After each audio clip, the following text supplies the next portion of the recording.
Hello guys, Microsoft পাওয়ার পয়েন্টের এই নতুন ভিডিওতে আপনাদের স্বাগতম। এই ভিডিও থেকে আপনারা জানতে পারবেন যে একটি পিকচারকে কীভাবে এডিট করতে হয়। তো বিভিন্ন কারণে বা বিভিন্ন কাজে পাওয়ার পয়েন্ট স্লাইডের ভিতরে পিকচার অ্যাড করতে হয়। তো একটি পিকচার অ্যাড করার পর সেটিকে প্রেজেন্ট করার মতো যদি আপনি তৈরি করে না দিয়ে রাখতে পারেন, তাহলে পিকচারটি দেখতে অনেক সময় খারাপ দেখায়। তো এই কারণে পিকচারটি কিছু এডিট করার প্রয়োজন হয়। তো ধরুন আমি যদি এই পিকচারটিকে এডিট করতে চাই, তাহলে এটিকে এই পিকচারের কর্নারগুলোতে ক্লিক করে মাউস ড্র্যাগ করে পিকচারটিকে ছোট বড় করা যায়। তো এরপর পিকচারটিতে আমি যদি ক্লিক করি, তাহলে পিকচারটি এডিট করার বিভিন্ন রকম অপশন অ্যাক্টিভ হবে। তো এখানে যে কিছু অপশন রয়েছে, যেগুলো হচ্ছে দেখাই, প্রথম থেকে বলি। রয়েছে রিমুভ ব্যাকগ্রাউন্ড,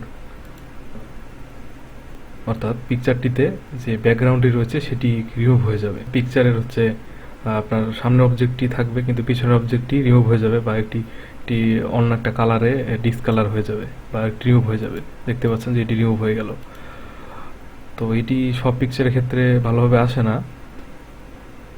তো যদি আপনার পিকচার সেরকম হয় যে, যদি ধরুন মনে করেন যে এখানে এই পিকচারে যদি কোনো মানুষের কোনো ছবি থাকতো, বা কেউ যদি এখানে দাঁড়িয়ে থাকতো, তাহলে শুধু তাকে রেখে তার পিছনের ব্যাকগ্রাউন্ডটি রিমুভ হয়ে যেত। তো এক্ষেত্রে এখানে এই পাহাড়টি হচ্ছে ফার্স্ট অবজেক্ট হিসেবে কাজ করতেছে, আর এই পিছনে আকাশ আর এই নদীগুলো হচ্ছে ব্যাকগ্রাউন্ড হিসেবে কাজ করতেছে। তাই এখানে যখন আমি রিমুভ ব্যাকগ্রাউন্ড করলাম, তাই ওই জিনিসগুলো রিমুভ হয়ে গেল, আর শুধু পাহাড়টাকে এখানে অবজেক্ট হিসেবে রেখেছে। এরপরে হচ্ছে কারেকশন, অর্থাৎ পিকচারের বিভিন্ন রকম ইফেক্ট দেওয়া, যে ব্রাইটনেস কম বেশি করে বা কন্ট্রাস্ট কম বেশি করে, যে যদি কোনো প্রয়োজন হয় এডিট করার, তাহলে সেভাবে এটি এডিট করা যায়। এবার হচ্ছে কালার। কালার অর্থ হচ্ছে পিকচারটিতে কোনো আর্টিফিশিয়াল কালার দিয়ে দেওয়া। গ্রে স্কেল বা ব্ল্যাক অ্যান্ড হোয়াইট করা যায়, এবং আরও বিভিন্ন রকম ইফেক্ট রয়েছে। আপনার যেটি দরকার সেটি আপনি এখানে দিয়ে কাজে লাগাতে পারেন। এবার হচ্ছে কম্প্রেস পিকচার, অর্থাৎ পিকচারটি একটু রেজুলেশন কমে কম্প্রেস হয়ে যাবে। এক্ষেত্রে যদি আপনার অ্যাড করা পিকচারটি যদি একটু বড় সাইজের হয়ে থাকে, তাহলে আপনি এটিকে কম্প্রেস করে দিতে পারেন। কোয়ালিটি ওয়াইজ এটি ভ্যারি করবে। অনেক সময় কম্প্রেস করলে পিকচারের কোয়ালিটি খারাপ হয়ে যেতে পারে, তাই এটি করার আগে অবশ্যই দেখে নিতে হবে যে পিকচারের কোয়ালিটি ঠিকঠাক আছে কিনা। এবার হচ্ছে চেঞ্জ পিকচার, অর্থাৎ এই পিকচারটি চেঞ্জ করে আপনি আরেকটি পিকচার এখানে অ্যাড করতে যাচ্ছেন, এইভাবে এই জায়গায় এই সাইজেই। এরকম যদি আপনি কিছু করতে চান, তাহলে এই চেঞ্জ পিকচারে ক্লিক করে আপনি আপনার ডিভাইস থেকে বা আপনি আপনার পিসি থেকে অনেকটি পিকচার এটির বদলে রিপ্লেস করে দিতে পারবেন। এবার হচ্ছে রিসেট পিকচার। রিসেট পিকচারের অর্থ হচ্ছে যে পিকচারটি একদম শুরুতে যে অবস্থায় অ্যাড হয়েছিল সেটি সেই অবস্থায় চলে আসবে।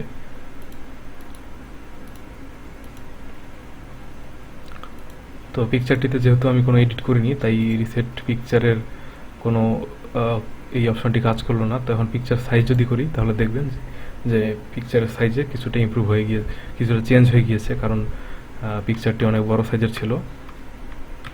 এরপর দেখি বিভিন্ন রকম পিকচার স্টাইল বা বর্ডার দেওয়া। তো এখানে বিভিন্ন রকম বর্ডার রয়েছে, আপনার যেটা ভালো লাগে আপনি সেই বর্ডারটি দিতে পারেন, বা ক্রপ হিসেবে ইমেজগুলো আসতে পারে, বা বিভিন্ন রকম স্টাইলে যে দেখতে পাচ্ছেন।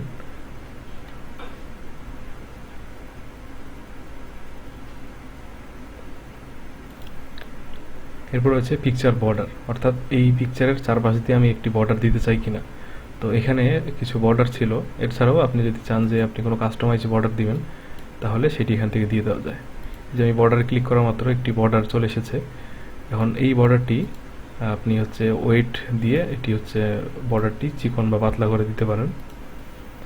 এবার হচ্ছে পিকচার ইফেক্ট, অর্থাৎ পিকচারটিতে কোনো শ্যাডো ইফেক্ট আসবে কিনা। দেখুন প্রতিটাতে একটি করে ইফেক্ট দেখাচ্ছে,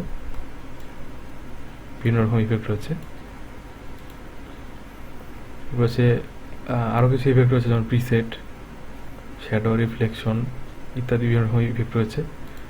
এবার হচ্ছে লেআউট, অর্থাৎ পিকচারটি সেই স্মার্ট আর্ট ডায়াগ্রামের কোনো আকৃতিতে বা কোনোভাবে দেখাবে কিনা।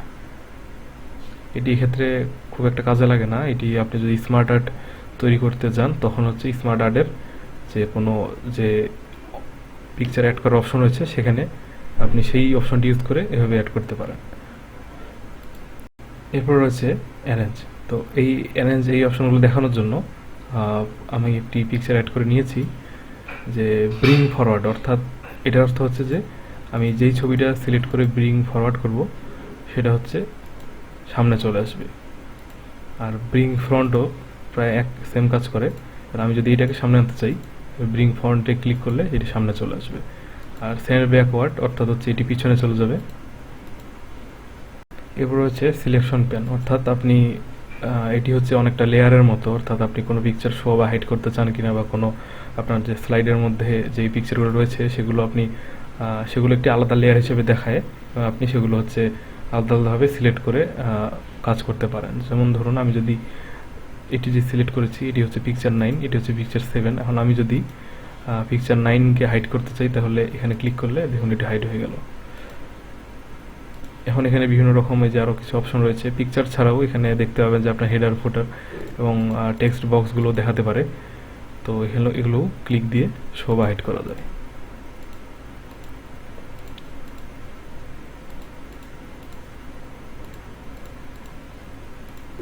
এরপর হচ্ছে অ্যালাইন, অর্থাৎ আপনার পিকচার যদি আপনি কোনোভাবে সেন্টারে রাখতে পারছেন না কিন্তু আপনি সেন্টারে রাখতে চান, তাহলে এই অপশনটি ব্যবহার করে আপনি সেন্টারে রাখতে পারবেন। এছাড়াও left, right, top, middle, bottom বিভিন্নভাবে আপনি বিভিন্ন জায়গায় আপনি পিকচারকে বসাতে পারেন। তো ধরুন এটি মনে করেন যে সেন্টারে নাই, তো আমি এখন অ্যালাইন থেকে যদি সেন্টারে দিই তাহলে দেখবেন যে এটি সেন্টারে আসলো, এবং অ্যালাইন মিডিল যখন দিব দেখবেন যে এটি একদম স্লাইডের মাঝামাঝি জায়গায় চলে আসলো। এবং এটা যখন আমি যদি চাই আমি অ্যালাইন বটম দিব, একদম যে বটমে আসলো, এবং অ্যালাইন রাইট যখন দিব তখন দেখবেন যে একদম ডান পাশে এটি চলে গেল। এভাবে লেফট, টপ ইত্যাদি বিভিন্ন অপশন আপনি ব্যবহার করতে পারেন আপনার ছবির আপনার স্লাইডে নির্দিষ্ট একটি জায়গায় বসাতে।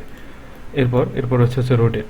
রোটেট অর্থ হচ্ছে যে আপনি ছবিটাকে ঘোরাতে চান, মানে আপনার ছবি যদি রোটেট করা না থাকে, আপনি কোনো ছবি অ্যাড করার পর সেটাকে আপনি এর মাধ্যমে রোটেট করে দিতে পারেন। এখানে যেটি রোটেট 90 ডিগ্রি রয়েছে, রাইট রোটেট 90 ডিগ্রি, লেফটে 90 ডিগ্রি রোটেট। এরপর রয়েছে ফ্লিপ ভার্টিক্যাল, এবং রয়েছে ফ্লিপ হরিজন্টাল, অর্থাৎ এটি ফ্লিপ হরিজন্টাল যেটা, এটা হচ্ছে মিরর, হরিজন্টাল মিরর, আর এটা হচ্ছে ভার্টিক্যাল মিরর।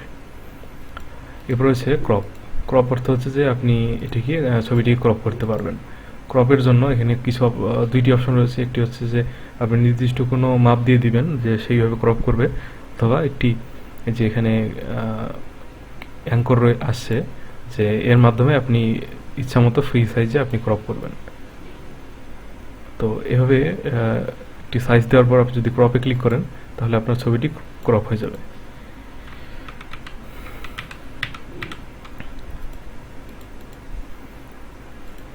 এরপর হচ্ছে ক্রপ টু শেপ, অর্থাৎ আপনি নির্দিষ্ট কোনো শেপের আন্ডারে ক্রপ করতে যাচ্ছেন। তো ধরুন আমি এই শেপের আন্ডারে একটি ক্রপ করতে যাচ্ছি, তো এখানে ক্লিক দেওয়া মাত্র দেখেন যে সেটি ওই শেপে ক্রপ হয়ে গেল। এবার হচ্ছে অ্যাসপেক্ট রেশিও, আপনি হচ্ছে কোনো নির্দিষ্ট অ্যাসপেক্ট রেশিওর মাধ্যমে ক্রপ করতে চাচ্ছেন কিনা। যেমন এখানে আমি 16:9 দিলাম, এটা দিয়ে আমি যদি ক্রপ দিই তাহলে এটি 16:9 রেশিওতে ক্রপ হয়ে যাবে। তো এভাবেই আপনি পিকচার এডিটের অপশনগুলো কাজে লাগিয়ে পাওয়ার পয়েন্টে আপনি পিকচারগুলো এডিট করতে পারবেন। তো ভিডিওটিতে সাথে থাকার জন্য অসংখ্য ধন্যবাদ।